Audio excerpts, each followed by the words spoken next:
আমরা চাই এবং তারাও চায়, সকল ছাত্রছাত্রী সকল সংগঠন চায় ডাকসুটা হোক। এটা কোনো দলীয় ইলেকশন না, এটা অ্যাবসলিউটলি আমাদের বৈধ ছাত্রছাত্রীদের ইলেকশন। ছাত্রছাত্রীদের দীর্ঘ প্রত্যাশিত ডাকসু ইলেকশন, সেটার মনোনয়ন ফর্ম আজকে বিতরণ শুরু হয়ে গেছে। আমরা 2 জায়গা থেকে মনোনয়ন ফর্মগুলো বিতরণ করতেছি। যারা হল সংসদে ইলেকশন করবে, আমাদের 18টা হলে সেখানে রিটার্নিং অফিসাররা আছেন, তারা সেখান থেকে মনোনয়ন ফর্ম বিতরণ করতেছেন ছাত্রছাত্রীদের মাঝে যারা প্রত্যাশী। আর ডাকসুতে যারা ইলেকশন করবে, সে মনোনয়ন ফর্মগুলো আমরা চিফ রিটার্নিং অফিসারের কক্ষ থেকে বিতরণ করতেছি। আমরা সকাল 10টা থেকে শুরু করেছি। এই পর্যন্ত আমাদের মনোনয়ন ফর্ম ডাকসুতে 6 জনে ফর্ম নিয়েছে। শুরুটা ভালোই হয়েছে মনে হয়েছে, সবাই আচরণবিধি মেনে তারা ফর্মগুলো নিয়ে যাচ্ছে। এর ভিতরে একজন ফেরতও দিয়েছে। এটা আমাদের জন্য একটা গুড সাইন যে ফর্ম নিয়ে বসে থাকেনি, সে ফিল আপ করে জমা দিয়ে দিয়েছে।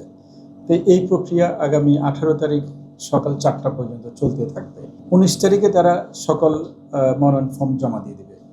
আমরা 20 তারিখ সময় নেব যাচাই বাছাই করে। 21 তারিখে আমরা রাফ একটা তালিকা প্রকাশ করব, তাদেরকে আবার সময় দেবো কিছুদিন, কেউ প্রত্যাহার করবে কিনা সেটা 25 তারিখ পর্যন্ত। 26 তারিখে আমরা ফাইনাল তালিকা প্রকাশ করব। 26 তারিখের পর থেকে সকল ক্যান্ডিডেট তাদের প্রচারণায় নেমে করবে। সেটা হলে হতে পারে, বিশ্ববিদ্যালয় ক্যাম্পাসে হতে পারে। তারা আচরণবিধিতে যেভাবে একমত হয়েছে সেভাবে তারা সব জায়গায় তাদের ভোটারদের কাছে ভোট চাইবে। হ্যাঁ, সেটা চলবে 7 সেপ্টেম্বর রাত 12টা পর্যন্ত। তারপর 8 তারিখ কোনো প্রচারণা থাকবে না। 9 তারিখে সকাল 8টা থেকে দুপুর 3টা পর্যন্ত বিরতিহীনভাবে ভোট গণনা শুরু হবে। ভোট গণনার পরপরই আমরা সেগুলো কেন্দ্রগুলোতে ভোট গণনা হবে এবং সেখানে হলগুলোর রেজাল্ট সেখানে হয়ে যাবে। ডাকসুর ভোটটাও সেখানে কিন্তু গণনা হবে এবং সেটা সেখানে প্রচারিত হবে। এই মনোনয়নপত্র যারা নিচ্ছে, এর ভিতর 2 জন নিচ্ছে বিধি পদে আর 4 জন নিচ্ছে মেম্বার পদে। আচরণবিধি এখন পর্যন্ত কোনোভাবে লঙ্ঘিত হয়নি।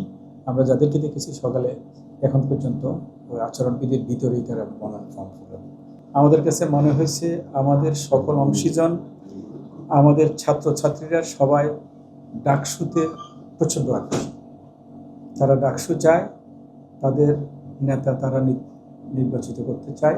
এই বিষয়ে কোনো ছাত্রছাত্রীর দ্বিমত আমরা এখনো পাইনি। যুক্তরাষ্ট্রের 1 নম্বর জিম চেইন গোল্ড জিম এখন আবারও বাংলাদেশে। বসুন্ধরা আবাসিক এলাকা ও বসুন্ধরা সিটি শপিং মলে। ডাকসুটা ভ্যালিড ছাত্রছাত্রীদের ইলেকশন, এখানে কোনো দলীয় পরিচয় নাই। এখন থেকে যে 6 জনের নমিনেশন ফর্ম নিল, তারা তো ব্যক্তি ছাত্র, ভ্যালিড ছাত্রছাত্রী নিল। কেউ এখানে দলীয় পরিচয় কোনো কিছু নেই। যখন ব্যালট পেপারটা তৈরি হবে, সেখানে শুধু নাম থাকবে, তার আইডি থাকবে, কোনো মার্কা অথবা কোনো পরিচয় থাকবে না। সো এটা কোনো দলীয় ইলেকশন না, এটা অ্যাবসলিউটলি আমাদের বৈধ ছাত্রছাত্রীদের ইলেকশন। এখন ডাকসুর বাইরে নানা দল, নানা মত, নানা গ্রুপ থাকবে, এটাই সৌন্দর্য, এটাই হচ্ছে গণতান্ত্রিক বিউটি। হ্যাঁ, সবাই একমত হলে তো এত ইলেকশনের দরকার ছিল না। হ্যাঁ, ওখানে ডিবেট থাকবে, আলোচনা থাকবে, এক পর্যায়ে সবাই কনসেনসাসে চলে আসবে। আমরা চাই এবং তারাও চায়, সকল ছাত্রছাত্রী সকল সংগঠন চায় ডাকসুটা হোক। এবং সেটা কিভাবে সবার জন্য সমান সুযোগ সুবিধা নিশ্চিত করা যাবে, এটা কিন্তু ডিবেট। এটা অবশ্যই আচরণবিধিতে তো আমরা পরিষ্কার করে বলে দিয়েছি, কাউকে বেশি কাউকে কম দেওয়ার কোনো সুযোগ নেই।